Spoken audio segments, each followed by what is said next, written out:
10వ తరగతి పరీక్షలు రాస్తున్నటువంటి పిల్లలందరికీ శుభాకాంక్షలు. మీరందరూ మంచి మార్కులు తెచ్చుకొని పరీక్షలు పాస్ అవ్వాలని కోరుకుంటూ ఉన్నాను. ఈరోజు మనము తెలుగు ప్రశ్నపత్రంపై పునశ్చరణ చేసుకుందాం. మొట్టమొదటగా విద్యార్థులకు సూచనలు. ప్రశ్నపత్రంలో 3 విభాగాలు ఉంటాయి. ప్రశ్నపత్రము చదువుకోవడానికి 15 నిమిషాలు సమయం ఉంటుంది. జవాబులు రాయడానికి 3 గంటల సమయం ఉంటుంది. ప్రశ్నలన్నింటికీ సమాధానాలు సమాధాన పత్రంలోనే రాయాలి.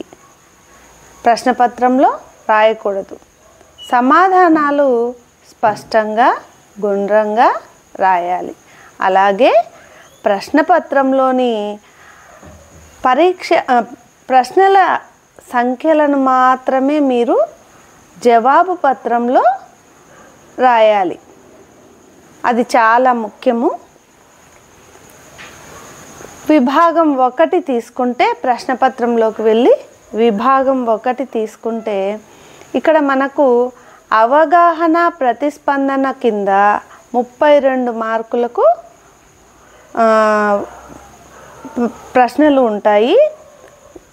1వ రోమన్లో మొట్టమొదటగా మనకు పరిచిత పద్యాలలో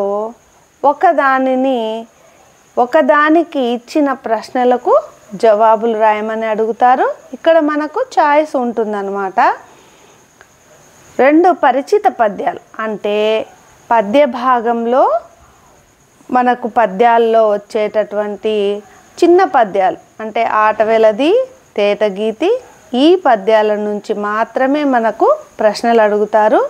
పిల్లలు మీరు ఇంకొకటి గమనించాలి. ఇక్కడ సీస పద్యం కింద వచ్చిన తేటగీతి పద్యం కానీ ఆటవెలది పద్యం కానీ వాటిని ప్రశ్నలకు అడగరు. అది మనం గమనించుకోవాలి. అలాగే ఈ పద్యం ఇచ్చి ప్రశ్నలు 4 ఇస్తారు. మార్కులు వచ్చి ఒక్కొక్క ప్రశ్నకు 2 మార్కులు అంటే 8 మార్కులు మీరు సులభంగా సంపాదించవచ్చు. అది కూడా ఎలాగంటే మనం పద్యాన్ని చాలా బాగా చదువుకొని తర్వాత ఇచ్చిన ప్రశ్నను అర్థం చేసుకొని ఆ పద్యంలోనే జవాబు ఉంటుంది. ఇది వరకు మీరు ఆ పద్యాలన్నీ చదవడము, భావాలు చదవడము, ఇవన్నీ పరీక్షలు రాయడం చేశారు. ఇక్కడ కూడా మళ్ళీ ఒక్కసారి అంటే రకరకాలుగా ప్రశ్నలు అడగవచ్చు కాబట్టి ప్రశ్నను మనం బాగా చదవాలి. ప్రశ్నను బాగా చదివి జవాబు రాయాలి. చివరి 4వ ప్రశ్న మాత్రం ఖచ్చితంగా దాదాపుగా పై పద్యం ఆధారంగా ఏదైనా ఒక అర్థవంతమైన ప్రశ్న తయారు చేయండి అని అడుగుతూ ఉంటారు.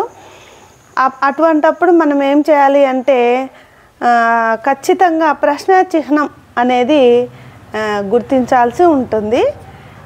ఇది ఎలాగో ఈ పద్యాలు మనకు పరిచిత పద్య భాగం నుంచే ఇస్తారు కాబట్టి పై పద్యము ఏ పాఠంలోనిది, పై పరిచిత గద్యాన్ని చదివి ఇచ్చిన ప్రశ్నలకు జవాబిమ్ము అని అడుగుతారు. ఇక్కడ పరిచిత గద్యము అన్నప్పుడు మన తెలుగు వాచకం నుంచే గద్య భాగ పాఠాల్లో ఉండేటటువంటి ఒక గద్య భాగం ఇచ్చి ఆ గద్య భాగానికి సంబంధించి ప్రశ్నలు అడుగుతారు. ఈ విభాగానికి కూడా మనకు 8 మార్కులు ఉంటాయి. ఒక్కొక్క ప్రశ్నకు 2 మార్కులు.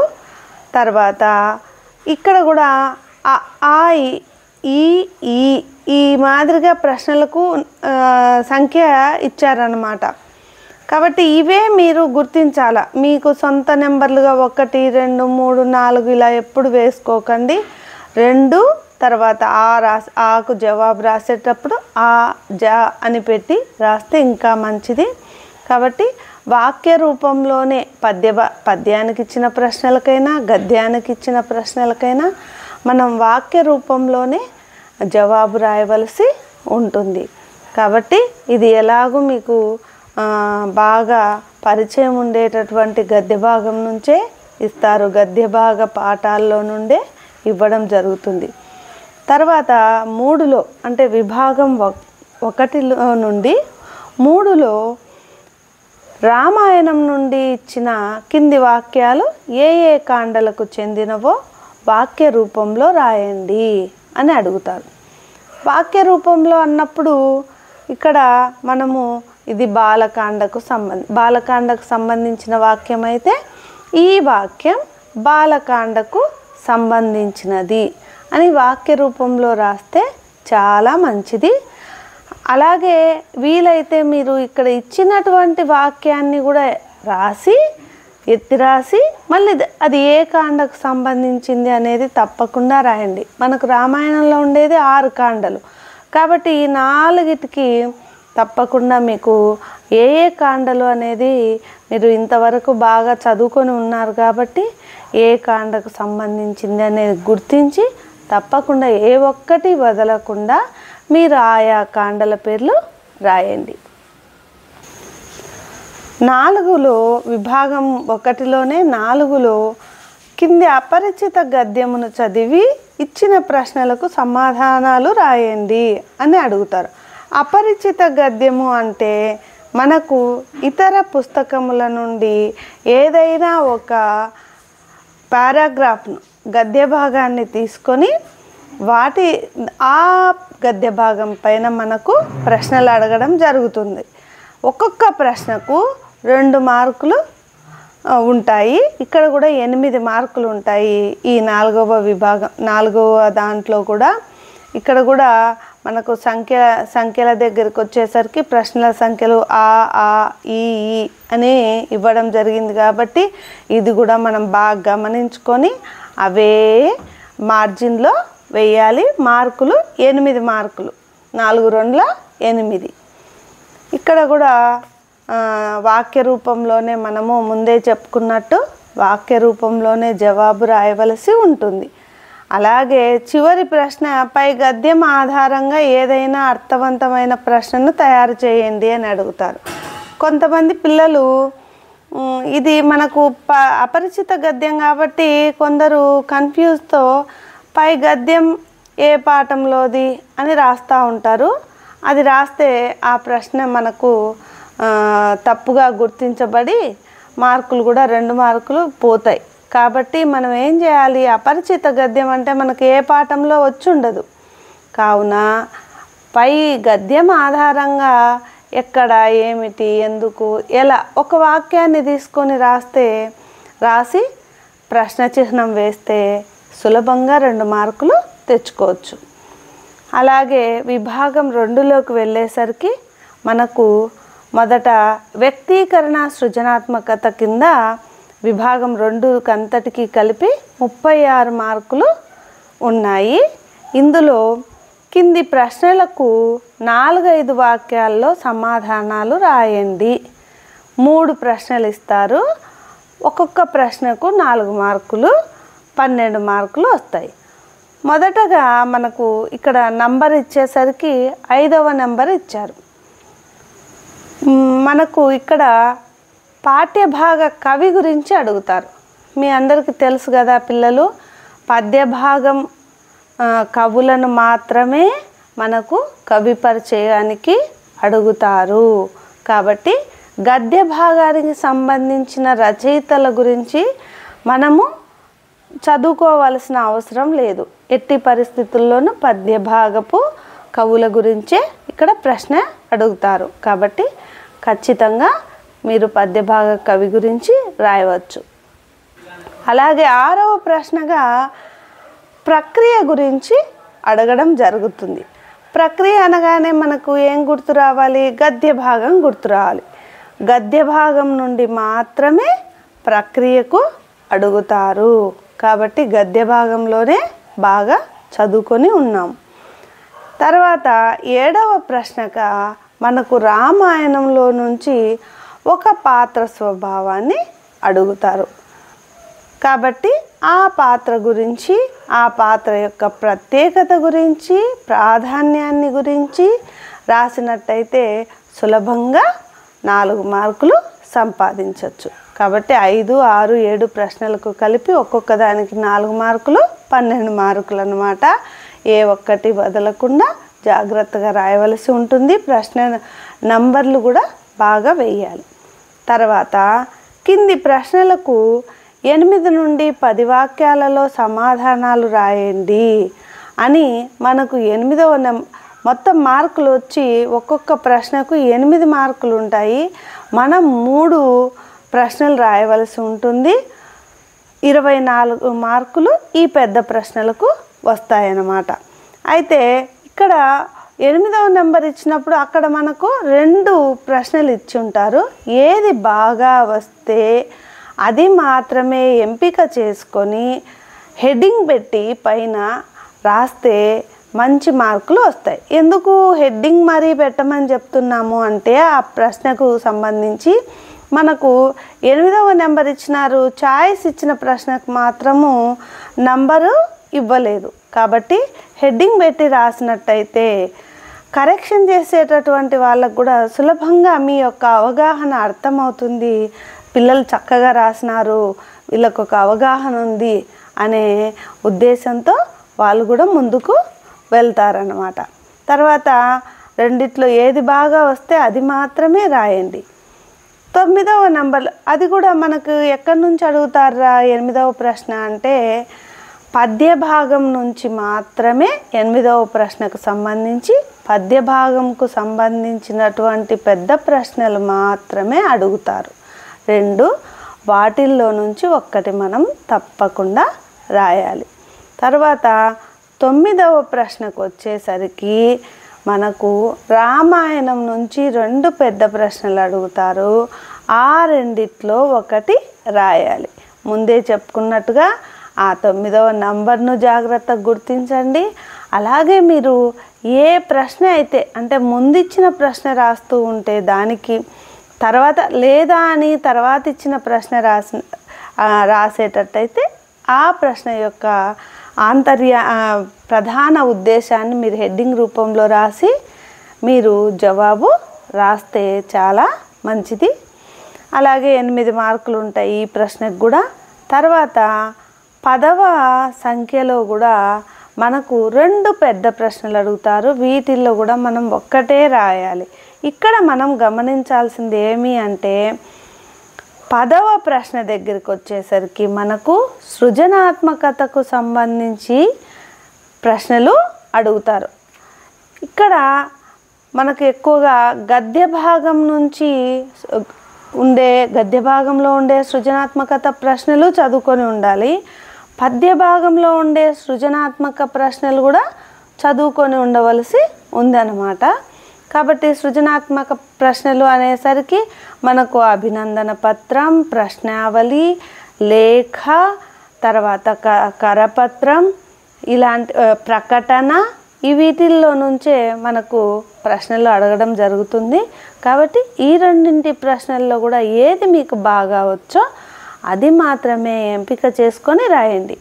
అలా కాకుండా కొందరు ఏం చేస్తూ ఉంటారు, 9లో నాకు 2 ప్రశ్నలు వచ్చు కాబట్టి 9లో 2 ప్రశ్నలు రాసేసి 10 మొత్తము రాయకుండా వదిలేద్దాం అనుకుంటారు. కానీ అలా ఎట్టి పరిస్థితుల్లో చేయొద్దు.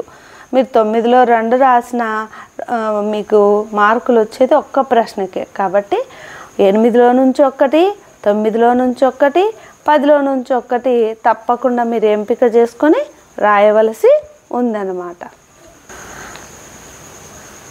ఇప్పుడు విభాగం 3 32 మార్కులకు మనకు భాషాంశాలు ఉంటాయన్నమాట. భాషాంశాల్లో ముఖ్యంగా మొట్టమొదటి ప్రశ్నగా అంటే మనకు అక్కడి నుంచి 5 కింది ప్రశ్నలకు సూచించిన విధంగా జవాబులు రాయండి అని చెప్పి 9 ప్రశ్నలకు ఒక్కొక్క ప్రశ్నకు 2 మార్కులు ఇవ్వడం జరుగుతుంది. అంటే 18 మార్కులు. అది ఎలా వస్తుందో ఇప్పుడు చూద్దాం. 11వ ప్రశ్నగా మనకు అలంకారం గుర్తించమని వాక్య రూపంలో రాయమని ప్రశ్న అడుగుతారు. కాబట్టి మనకు దీనికి అలంకారం గుర్తించినందుకే 2 మార్కులు వస్తాయి. కాబట్టి ఈ వాక్యము ఏ అలంకారానికి చెందిందని మీరు అనుకుంటున్నారో అది ఏ అలంకారానికి చెందిందో ఆ అలంకారం పేరు రాసి ఈ అలంకారం అవుతుంది అని రాయవలసి ఉంటుంది. తర్వాత 12వ ప్రశ్నకు వచ్చేసరికి మనకు ఛందస్సు గుర్తించమని, అంటే ఘన విభజన చేసి పద్యం పేరు రాయమని అడుగుతారు గురులఘువులు గుర్తించి. కాబట్టి మనం జాగ్రత్తగా గురులఘువులు గుర్తించాల్సి ఉంటుంది. అది కూడా మనం ముందే చెప్పుకున్నట్టు ఉత్పలమాల, చంపకమాల, మత్తేభము, శార్దూలము ఈ 4 పద్యాలకు సంబంధించి మాత్రమే ఛందస్సును అడుగుతూ ఉన్నారు. కాబట్టి చాలా అక్షర గణాలకు సంబంధించినటువంటి ఈ 4 పద్యాలకు సంబంధించి మాత్రమే అడుగుతారు. కాబట్టి మీరు చాలా చక్కగా గుర్తించితే మీకు 2 మార్కులు సులభంగా వస్తాయి. మనం మొదటి గణం గుర్తించగానే మీరు ఒక అవగాహనకు వచ్చుంటారనమాట. ఇది ఉత్పలమాలన, చంపకమాల, మత్తేభమ, శార్దూలమ అని చెప్పి ఆ వచ్చే గణాన్ని బట్టి భగనం వస్తే ఉత్పలమాల, తర్వాత నగనం వస్తే చంపకమాల, సగనం వస్తే మత్తేభము, తర్వాత శార్దూలానికైతే మగనం, ఇలా వస్తాయి. కాబట్టి మొదటి గణం జాగ్రత్తగా గుర్తించినట్టయితే, ఖచ్చితంగా కరెక్ట్గా గుర్తించినట్టయితే మీకు వెంటనే తెలిసిపోతుంది. 13వ ప్రశ్నగా మనకు ఒక అని చెప్పి మనకు ప్రశ్న అడుగుతారు. కాబట్టి మనం ఇది బాగా గుర్తించాలన్నమాట. 13లో ఆకు నువ్వు ఏం జవాబు రాస్తున్నావు అనేది అక్కడ అనేది మార్జిన్లోనే పెట్టేసి 13 నంబర్ను ఆను మార్జిన్లోనే పెట్టేసి జవాబును మాత్రం మార్జిన్కు పక్కన రాయండి. ఎందుకు ఇంతగా చెప్తున్నాము అంటే, తర్వాత ప్రశ్నలో మీరు మనకు చాయిస్ ఇచ్చిన వాటిల్లో కూడా ఇవే ఇచ్చారు. కాబట్టి మనం అది ప్రశ్న సంఖ్యనా లేకపోతే మనం జవాబు గుర్తించేటటువంటి ఆప్షనా అనేది మనకు దిద్దే వాళ్ళకు కూడా ఖచ్చితంగా అర్థం కావాలి. కాబట్టి తర్వాతది 13వ ప్రశ్నలో ఆకు జవాబు రాసేటప్పుడు మీరు కేవలము ఈ 4 కానీ ఈ కానీ ఈ 4 ఒక్కటి మాత్రమే గుర్తిస్తారు. కాబట్టి ఉట్టిగా అని రాయకుండా దానికి ఏమైతే ఉందో మనకు ఆప్షన్లో ఏమైతే ఇచ్చారో అది గమనించుకొని ఆ మొత్తము పదం కూడా రాయండి. తర్వాత 14వ ప్రశ్నగా మనకు పర్యాయ పదాల నుంచి ప్రశ్న అడుగుతారు. ఒకటి మనమే ఆలోచించి రాసేది, తర్వాత 2లో రెండో ఆలో వచ్చి మనకు ఆప్షన్స్ ఉంటాయన్నమాట. కాబట్టి 1వ రాసేటప్పుడు జాగ్రత్తగా ఆ పదానికి ఏం అర్థమైతే ఉంది అనేది, ఏం పర్యాయ పదాలు అయితే ఉన్నాయి, పర్యాయ పదాలన్నా సమానార్థక పదాలన్నా ఒకటే. కాబట్టి ఒకటే అర్థం వచ్చే పదాలు మీరు కనీసం అంటే 2 అయినా రాయాలి. అర్థంలాగా ఒక్కటి రాసి వదిలేస్తే మాత్రం మీకు మార్కులు రావు. కాబట్టి 2 పదాలు ఇచ్చినటువంటి ఆ పదానికి 2 పదాలు పర్యాయ పదాలు రాయాలి. తర్వాత 2వ ఆలో వచ్చి మనకు ఆప్షన్స్ ఇస్తారు. కాబట్టి ఆ 4 ఆప్షన్లలో ఒకటి మనకి ఇచ్చినటువంటి పదానికి సంబంధించింది ఉండవచ్చు, కానీ రెండవది వేరేది ఉండొచ్చు. కాబట్టి అది గమనించుకొని 2 పదాలు కరెక్ట్గా ఎక్కడ ఉన్నాయి అనేది చూసుకొని మనము జవాబును ఆప్షన్ను మొత్తము రాయాలి. అనుకోండి, అని రాసి అనేది మార్జిన్లో యువతలు రాసేసి మార్జిన్కు తర్వాత అనేది మీరు జవాబు అనుకుంటున్నట్టయితే అని రాసి దానికి ఇచ్చినటువంటి ఆప్షన్లో ఇచ్చిన జవాబును కూడా మీరు రాయవలసి ఉంటుంది. తర్వాత 15వ ప్రశ్నగా మనకు ప్రకృతి గుర్తించమని అడుగుతారు ఆలో. కాబట్టి మనకు అది ఏం అనుకుంటున్నామో అక్కడ ఇచ్చినటువంటి వికృతి పదానికి ప్రకృతి ఏదైతే మీరు అనుకుంటున్నారో జవాబు ఏదైతే ఉందో అది మీరు జాగ్రత్తగా రాయండి. తర్వాత ఆలో వచ్చి మీకు ఆప్షన్స్ 4 ఉంటాయి. అక్కడ ఏమవుతుందిరా అంటే ఆలో ప్రకృతి పదం వాళ్ళే ఇచ్చి వికృతిని గుర్తించమంటారు. కాబట్టి జాగ్రత్తగా వికృతిని గుర్తించి రాయండి. ఇక్కడ ఒక్కొక్క దానికి 2 మార్కులు, 2 ప్రశ్నలు ఉన్నాయి 13 నుంచి, అది గమనించుకోండి. తర్వాత 16వ ప్రశ్నగా మనకు నానార్థాలు రాయండి అని అడుగుతారనమాట. కాబట్టి నానార్థాలు అంటే వేరే వేరే అర్థాలు. మనకి ఇక్కడ ఇచ్చినటువంటి గీత గీసినటువంటి పదాన్ని జాగ్రత్తగా గమనించి 2 వేరే వేరే అర్థాలు రాస్తే సరిపోతుంది. ఒక్కటి రాస్తే మాత్రం మార్కులు రావు. కాబట్టి ఖచ్చితంగా 2 అయినా సరే 3 అయినా సరే రాయవచ్చు. తర్వాత ఆలో రెండవ ఆలో కూడా గీత గీసినటువంటి పదానికి నానా అర్థాలు గుర్తించండి అని అడుగుతారు. కాబట్టి ఇక్కడ మనకు 4 ఆప్షన్స్ ఉంటాయి. ఆ 4ట్లో మీరు ఏదైతే అనుకుంటున్నారో అది రాసి తర్వాత ఆ అని ప్రశ్న యొక్క నంబర్ వేసి మీరు ఏదైతే జవాబు గుర్తించారో ఆ జవాబును మళ్ళీ రాయండి. అంటే ఆ పదాలను కూడా రాయండి. కేవలం ఆప్షన్ ఆ ఈ ఊ ఈ అని పెట్టకుండా జవాబులు కూడా రాసేయండి. తర్వాత 17వ ప్రశ్నగా వ్యుత్పత్తి అర్థం అడుగుతారు. ఈ వ్యుత్పత్తి అర్థం అంటే మీకు తెలుసు కదా, ఆ పదం యొక్క పుట్టుక గురించి చెప్పి తర్వాత బ్రాకెట్లో కూడా ఆ పదానికి సరిపోయేటటువంటి పదం మనం ఖచ్చితంగా రాయవలసి ఉంటుంది. తర్వాత ఆలో వచ్చి గీత గీసిన పదానికి వ్యుత్పత్తి అర్థాన్ని గుర్తించమని అడుగుతారు. అంటే మనకి ఇక్కడ 4 ఆప్షన్స్ ఉంటాయి. ఏదైతే సరైంది అనుకుంటున్నారో మీరు దాన్ని కూడా మీరు జవాబు పత్రంలో ఎత్తి రాయండి. 18వ ప్రశ్నగా మనకు జాతీయాన్ని గుర్తించమని అడుగుతారు. ఇక్కడ మనకు 2 మార్కులు ఉంటాయన్నమాట. జాతీయాన్ని గుర్తించినందుకు మాత్రమే 2 మార్కులు. కాబట్టి ఇక్కడ జాతీయాన్ని ఈ వాక్యంలో ఇచ్చిన వాక్యంలో ఏదైతే మీరు జాతీయం అనుకుంటున్నారో అది జాతీయంగా గుర్తించి రాయండి. తర్వాత 19వ ప్రశ్నగా జాతీయం ఇచ్చి ఈ జాతీయం ఏ సందర్భంలో ఉపయోగిస్తారు అని అడుగుతారు. కాబట్టి దాని అర్థము ఏ సందర్భంలో ఉపయోగిస్తారు అనేది రాస్తే 2 మార్కులు మీకు వస్తాయి. తర్వాత ఇక్కడ ఇంకా 19 ఈ క్రింది ప్రశ్నలకు సూచించిన విధంగా జవాబులు రాయండి. 20వ ప్రశ్న నుంచి మనకు 33వ ప్రశ్న వరకు ఒక్కొక్క ప్రశ్న వస్తుంది. ఆ ఒక్కొక్క ప్రశ్నకు ఒక్కొక్క మార్కు ఉంటుందన్నమాట. కాబట్టి గీత గీసిన పదాన్ని విడదీసి రాయండి అని 20వ ప్రశ్నగా అడుగుతారు. మనం ఆ పదాన్ని విడదీసి రాసినందుకే 1 మార్కు ఉంటుంది. 21వ ప్రశ్నగా సంధి పదాలను కలిపి రాయండి. అంటే అక్కడ విడదీసి ఇచ్చినటువంటి పదాలను మనము కలిపి రాస్తే సరిపోతుంది, 1 మార్కు.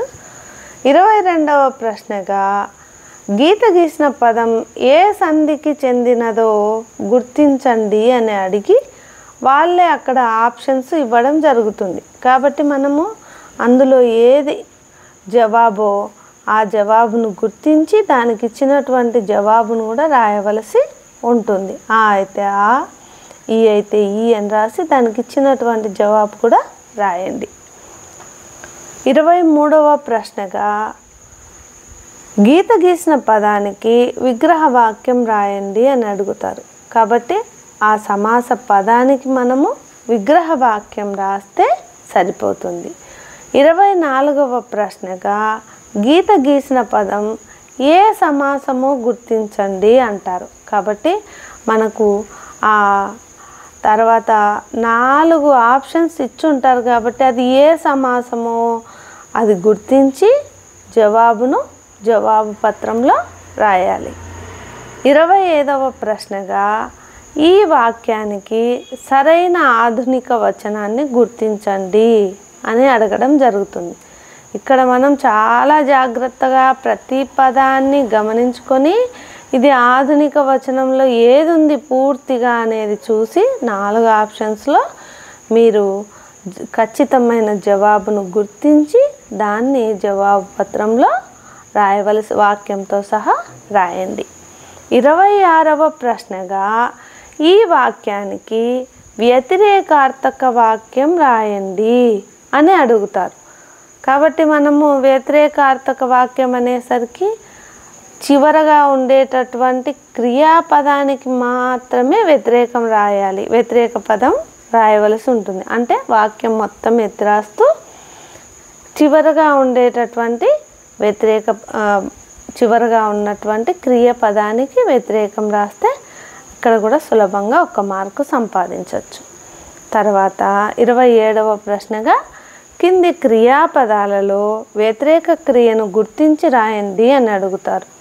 కాబట్టి మనము ఇక్కడ ఈ 4 ఆప్షన్స్లో ఏదైతే జవాబు అనుకుంటూ ఉన్నామో దాన్ని వ్యతిరేకార్థక క్రియగా గుర్తించాల్సి ఉంటుంది. ముఖ్యంగా వీటిల్లో మనకు బాగా సులభంగా గుర్తించవచ్చు. చదవక, తినక, వెళ్ళక ఇట్లాంటివి అన్ని కా అని వచ్చేటటువంటిదే వ్యతిరేకార్థక క్రియగా మనము గుర్తించాల్సి ఉంటుంది.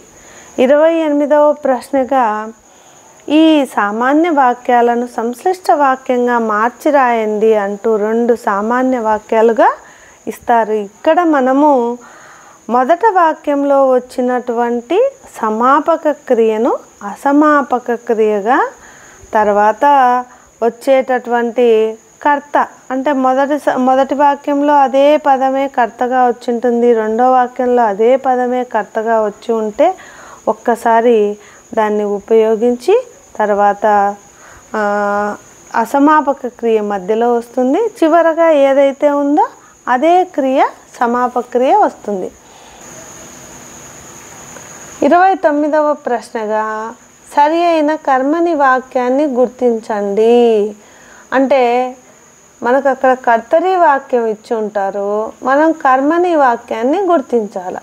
మనం అక్కడ గుర్తించేటప్పుడు కూడా 2 దగ్గర జవాబులాగా అనిపిస్తాయి, కానీ పూర్తిగా మనము జవాబును బాగా గమనించినట్టయితే సరైన జవాబును గుర్తించవచ్చు. కర్మని వాక్యంగా రాసేటప్పుడు చే అనే ధాతువు, బడి అనే ధాతువు కలిసి వచ్చేదే కర్మని వాక్యంగా మనం గమనించుకోవాలి. తర్వాత ఒక వాక్యం ఇచ్చి ఇది ఏ రకమైన సామాన్య వాక్యమో రాయండి అని అడుగుతారు 30వ ప్రశ్నలో. కాబట్టి మనం అది ఏ రకమైన సామాన్య వాక్యం, ప్రశ్నార్థకమా, సందేహార్థకమా, అనుమత్యార్థకమా, ఏ వాక్యం అనేది గమనించి జవాబు రాయవాలి. 31వ ప్రశ్నగా ఇది ఏ రకమైన సామాన్య వాక్యమో గుర్తించి రాయండి అని అడుగుతారు. ఇక్కడ మనకు 4 ఆప్షన్స్ ఇచ్చి ఉంటారు కాబట్టి జాగ్రత్తగా మనం జవాబును గుర్తించి ఆ వాక్యం పేరు కూడా రాయాలి. 32వ ప్రశ్నగా ఇది ఏ రకమైన సామాన్య వాక్యమో రాయండి అని అడుగుతారు. ఇక్కడ కూడా మనము అది ఏ రకమైన సామాన్య వాక్యం, ప్రశ్నార్థకమా, నిశ్చయార్థకమా, అనుమత్యార్థకమా, హేత్వార్థకమా అనేది, సామర్థ్యార్థకమా అనేది గుర్తించి రాయవలసి ఉంటుంది. 33వ ప్రశ్నగా ఇది ఏ రకమైన సామాన్య వాక్యమో గుర్తించి రాయండి అని మనకు 4 ఆప్షన్స్ ఇచ్చి ఉంటారు. కాబట్టి 33వ నెంబర్ను మీరు జవాబు అనుకున్నటువంటి ఆప్షన్ను ఆ కానీ ఈ కానీ ఏదైనా సరే దాని పేరు రాసి దానికి ఇచ్చినటువంటి జవాబును కూడా రాసి జాగ్రత్తగా మీరు ఈ సమాధానాలన్నింటినీ రాయవచ్చు. తర్వాత రాసిన తర్వాత 33వ ప్రశ్నతో మనకు ప్రశ్నపత్రంలో ఉండే ప్రశ్నలన్నీ పూర్తయినట్టే. కాబట్టి మళ్ళీ ఒక్కసారి మీరు అన్నీ సక్రమంగా రాశారా అనేది బాగా చూసుకోండి ముందు నుంచి. తర్వాత ప్రశ్నల యొక్క సంఖ్యలను సరిగ్గా గుర్తించినారా లేదా అనేది కూడా మీరు గమనించుకొని చూసుకోండి. అలాగే అక్షరాలు మరీ చిన్నవిగా కాకుండా మరీ పెద్దవిగా కాకుండా జాగ్రత్తగా రాయండి. తర్వాత కరపత్రము రాసేటప్పుడు చిన్న బాక్స్ లాగా వేసుకొని కరపత్రం కానీ ప్రకటన కానీ మీకు ప్రశ్నల్లో వచ్చినట్టయితే ప్రశ్నపత్రంలో బాక్స్ లాగా వేసుకొని రాస్తే ఇంకా బాగుంటుందని నా సలహా. అలాగే మీరు పరీక్షను బాగా రాయాలని మనస్ఫూర్తిగా కోరుకుంటూ సెలవు మరి. ధన్యవాదములు.